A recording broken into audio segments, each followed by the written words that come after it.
नमस्कार, आप देख रहे हैं नेक्स्ट 9 न्यूज पॉलिटिकल बाइट। मैं हूं आपके साथ आकाश त्रिवेदी। लोकसभा चुनाव से पहले सारी पार्टियों ने अपनी अपनी रणनीतियां बनाना शुरू कर दिया, लेकिन ऐसे में बीजेपी पार्टी के नेता शिवराज को लेकर चर्चाएं एक बार फिर से तेज हो गई।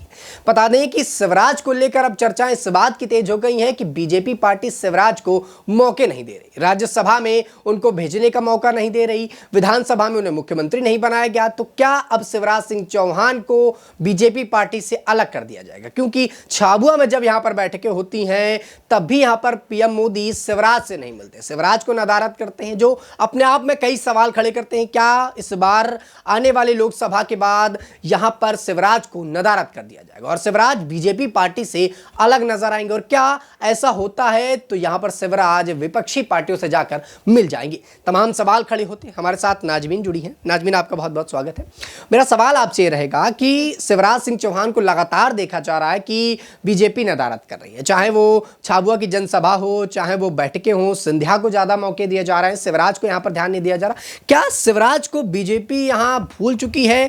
क्या अब मोहन यादव जब यादव समुदाय से आते हैं वोट बटोरने के लिए कारगर है उत्तर प्रदेश और बिहार में, क्या इसी वजह से शिवराज को नदारद किया जा रहा है? देखिए, सबसे पहली बात है कि भारतीय जनता पार्टी ने क्या रणनीति बनाई कि हम 5 राज्यों का जो चुनाव लड़ेंगे, जो विधानसभा का चुनाव जो अभी हुआ है, तो यहाँ पर ये रणनीति बनाई कि चुनाव हम किसी भी मुख्यमंत्री के चेहरे पर नहीं लड़ेंगे, चुनाव लड़ा जाएगा प्रधानमंत्री के चेहरे पर। और प्रधानमंत्री के चेहरे पर चुनाव लड़ने की बात ये इसलिए की गई कि जनता अभी से यहाँ पर साबित कर दे कि क्या प्रधानमंत्री का चेहरा अभी भी उतना कारगर साबित होता है। अगर होता है तो लोकसभा चुनाव में आप देखिएगा कि वही चेहरा बार बार यहां पर दिखाई भी दिया जा रहा है। तो भारतीय जनता पार्टी को जीत हासिल भी होती है, लेकिन जो 3 राज्यों में भारतीय जनता पार्टी जीतती हुई नजर आती है और उन 3 राज्यों में से एक राज्य मध्य प्रदेश की चर्चा कर लें तो यहाँ पर प्रधानमंत्री नरेंद्र मोदी की वजह से चुनाव नहीं जीता जाता है, बल्कि जीता जाता है शिवराज सिंह चौहान के चेहरे पर।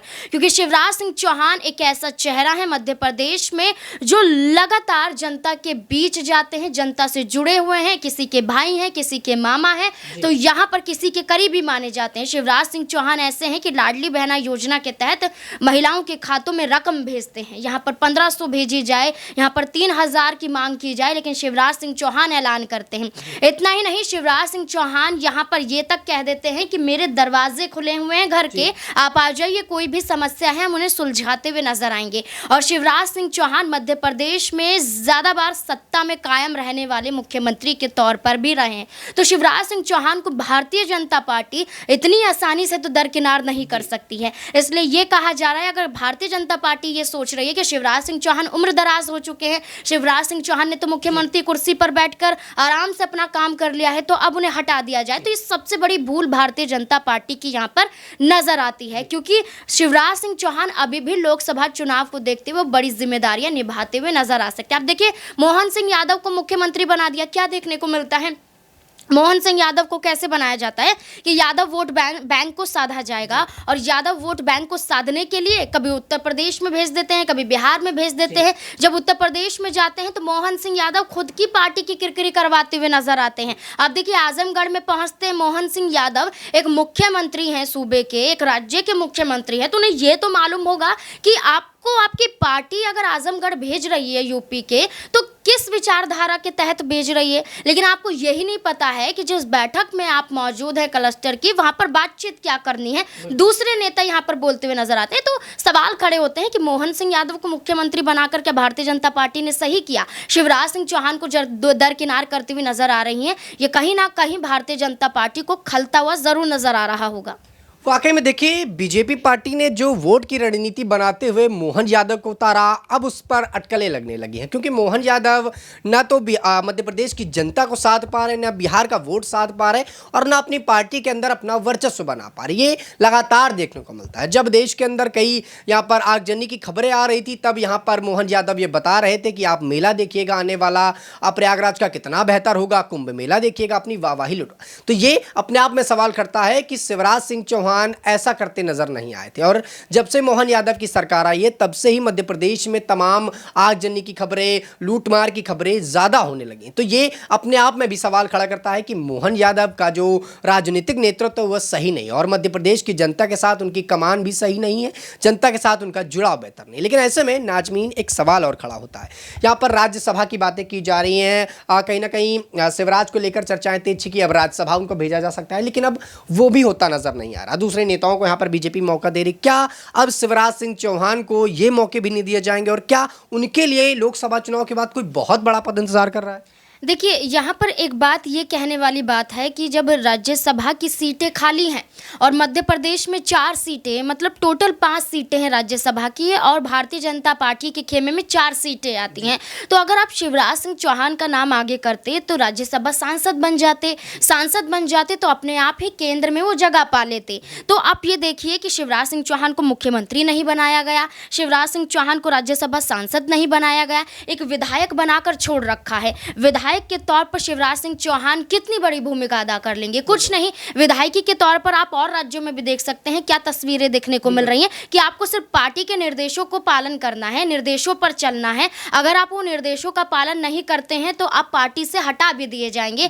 पार्टी से दरकिनार भी कर दिए जाएंगे। और यहाँ पर यह भी देखने को मिलता है कि कैसे पार्टी में तख्ता पलट होता हुआ भी नजर आता है राज्यों में। तो विधायकों की कितनी बड़ी भूमिका होती है। तो यहाँ पर विधायक बनकर शिवराज सिंह चौहान तो रहना नहीं चाहेंगे, तो ऐसे में वो धीरे धीरे ऐसे बयान दे रहे हैं भारतीय जनता पार्टी के खिलाफ शिवराज सिंह चौहान, ताकि भारतीय जनता पार्टी उन्हें भूल ना सके और भारतीय जनता पार्टी को इस बात का डर सताता रहे कि शिवराज सिंह चौहान को अगर पूरी तरह से साइडलाइन कर दिया गया तो शिवराज सिंह चौहान तमाम जनता के बीच में जो एक पसंदीदा चेहरा बने हुए हैं, वो भारतीय जनता पार्टी को ना सिर्फ लोकसभा चुनाव में बल्कि आने वाले विधानसभा चुनाव में भी फिर से हार का सामना करा सकते हैं। इसलिए राज्यसभा की बात जो यहाँ पर की गई है, तो ऐसे में लोकसभा का चुनाव आप देखिए, लोकसभा का चुनाव लड़ेंगे, कोई सीट मिलेगी तो सांसद बनेंगे, केंद्र में जगह दी जाएगी, तो आप राज्यसभा सांसद बनाकर भी उन्हें केंद्र में जगह दे सकते थे। लेकिन भारतीय जनता पार्टी ऐसी कौन सी रणनीति पर काम कर रही है, वो अभी तक समझ में नहीं आ रहा कि शिवराज सिंह चौहान को बार बार हटा रही हैं,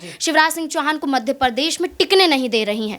वाकई में शिवराज सिंह चौहान को मध्य प्रदेश में टिकने नहीं दे रहे और मोहन यादव शिवराज की जो अंदर की मतभेद है वो अब सामने दिखाई दे। लेकिन ऐसे में दर्शकों आपको बता दें कि राज्यसभा को लेकर यहां पर चर्चाओं के दौरान शिवराज सिंह चौहान ने मीडिया कर्मियों से जो जवाब दिया वो अपने आप में भी सवाल खड़े करता। बता दें कि यहां पर शिवराज सिंह चौहान ने कहीं ना कहीं इस बात का ऐलान कर दिया कि बीजेपी से जो उम्मीदें लगाई जाती हैं वो होता नहीं। तो यहां पर यह साबित होता हुआ कहीं ना कहीं नजर आता है कि शिवराज भले ही साफ तौर पर न कहें, लेकिन कहीं ना कहीं पार्टी कमान उनकी खटास साफ तौर पर देखने को मिलती है। क्या कुछ बोले उस पूरे वार्तालाप के दौरान शिवराज, आप सुनिए जरा। सिलेक्शन किस तरह से देख रहे हैं? सर्वस्पर्शी आईडी नीचे सब और सर्वव्यापी भाजपा चेहरा नहीं दिखेगा, आईडी नीचे। समाज के हर वर्ग को प्रतिनिधित्व देना और समर्पित कार्यकर्ताओं को अवसर देना। कई बार जो सोचते नहीं है वो भारतीय जनता पार्टी करती है। बहुत योग्य चयन किया गया है और मैं मानता हूं कि कार्यकर्ता गदगद और प्रसन्न है। बंसीलाल जी गुर्जर जैसे वरिष्ठ नेता, माया जी नारोलिया जैसी महिला मोर्चे की हमारी अध्यक्षा, उमेश नाथ जी का अपना एक योगदान समाज जीवन में है, वाल्मीकि समाज भी, लेकिन उनका केवल मैं वाल्मीकि समाज के कारण नहीं कह रहा, उनका एक संत के नाते भी समाज सेवा और सामाजिक समरसता में ज़बरदस्त योगदान है। और मुर्गुन जी हमारे बहुत अच्छे कार्यकर्ता और नेता हैं, बहुत अच्छा चयन हुआ है। मैं केंद्रीय नेतृत्व का आभार प्रकट करता हूं, प्रदेश नेतृत्व को भी बधाई देता हूं।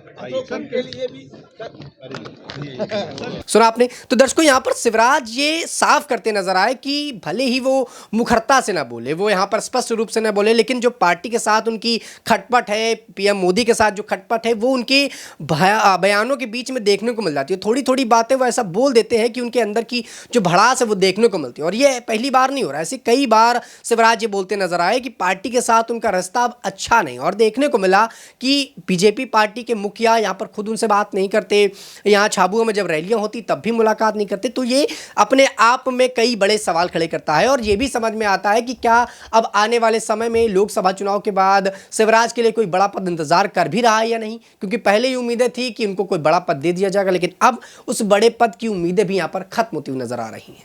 अब दर्शकों देखना यही होगा कि लोकसभा चुनाव के बाद क्या बीजेपी यहाँ पर शिवराज को कोई बड़ा मौका देती है या महज उनको एक विधायक के रूप में, मोहरे के रूप में इस्तेमाल करती रहती है। फिलहाल के लिए इतना ही। देश दुनिया की तमाम खबरों से जुड़े रहने के लिए आप देखते रहिए नेक्स्ट 9 न्यूज़ पॉलिटिकल बाइट।